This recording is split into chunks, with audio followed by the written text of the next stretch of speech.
أنت مو ضعيف، بس خليني أكون صريح معك. أنت خايف تحكي. إيه، خايف. كل يوم بتسكت، وكل ليلة بتقول كان لازم أحكي، كان لازم أوقف، كان لازم أقول لأ. بس ما حكيت، وما وقفت، وما قلت لأ. وبكرة نفس القصة. مو لأنك ما عندك كلام، مو لأنك ما عندك رأي، لأنك خايف. خايف من ردة الفعل، خايف من الجو، خايف من نظرة الناس. وخلي أوجعك أكثر شوي، أنت مو ساكت لأنك محترم، أنت ساكت لأنك مرعوب. خليني أسألك بدون لف ودوران، آخر مرة انظلمت حكيت؟ آخر مرة انحرجت دافعت عن حالك؟ آخر مرة كان عندك رأي قلته بصوت عالي؟ إذا جوابك لا أكثر من مرة، فالمشكلة مو بالناس، المشكلة فيك. إيه، فيك. مش قلة أدب، مش تربية. هاي اسمها ضعف في توكيد الذات. وفي علم النفس في مصطلح واضح: assertiveness.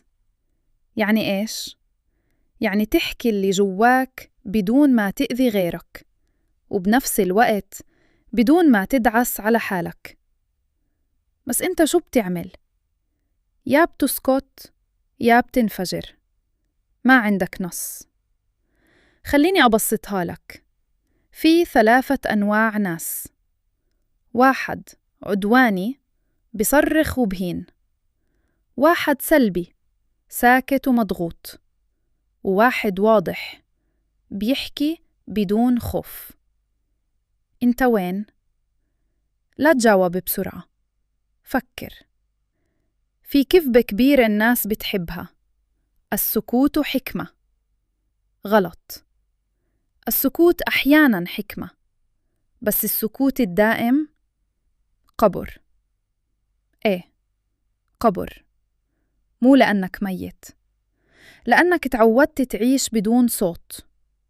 والمشكلة الأكبر، أنت مفكر إنه الناس بتحترمك لأنك ساكت. لا، الناس بتستغلك لأنك ساكت. خليني أوجعك بمثال. مرة سكتت بالشغل، عطوك شغل زيادة. مرة سكتت مع صاحبك، تمادى عليك. مرة سكتت بعلاقة، خسرت نفسك. ليش؟ لأنه سكوتك رسالة. رسالة بتقول عادي، كمل. طيب خليني أكون عادل. مو كل سكوت غلط. في نوعين من الصمت: صمت اختياري وصمت اضطراري. الصمت الاختياري: شفت الموقف وقررت تسكت لأنه الموضوع تافه، لأن ما بيستاهل. هذا قوة. أما الصمت الاضطراري: بدك تحكي بس ما بتقدر، خايف، مرتبك، مش عارف كيف. هذا ضعف. بدك تعرف الفرق؟ بعد الموقف كيف بتحس؟ إذا مرتاح كنت مختار، إذا مخنوق وعم تقول كان لازم أحكي كنت مجبور. والمشكلة، هذا الشعور بيتراكم، مرة، مرتين، 10، وبعدين يا بتنفجر بوجه ناس مالهم دخل، يا بتنفجر على حالك. قلق، ضغط، إحساس إنك ولا شي. بس في مصيبة أكبر. في ناس بتفكر إنها قوية لأنها بتحكي، بس الحقيقة هي ضعيفة بطريقة أذكى. ليش؟ لأنها بنت قيمتها على أشياء: سيارة، ساعة، منصب، اسم عيلة. اسمع هاي منيح. إذا قيمتك من برا، حياتك بإيد الناس. أي واحد يجيب أحسن منك، انتهيت.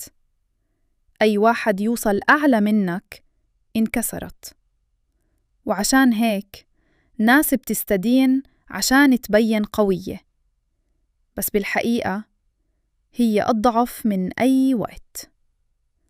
في واحد فهم الموضوع صح من زمان، يوسف عليه السلام.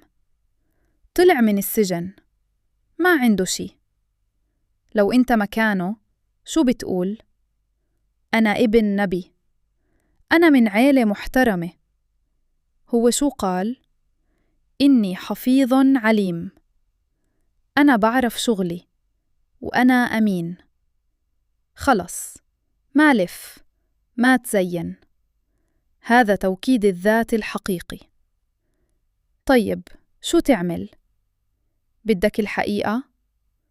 ما في حل سحري، ما في فيديو رح يغيرك. في شي واحد بس: مواقف.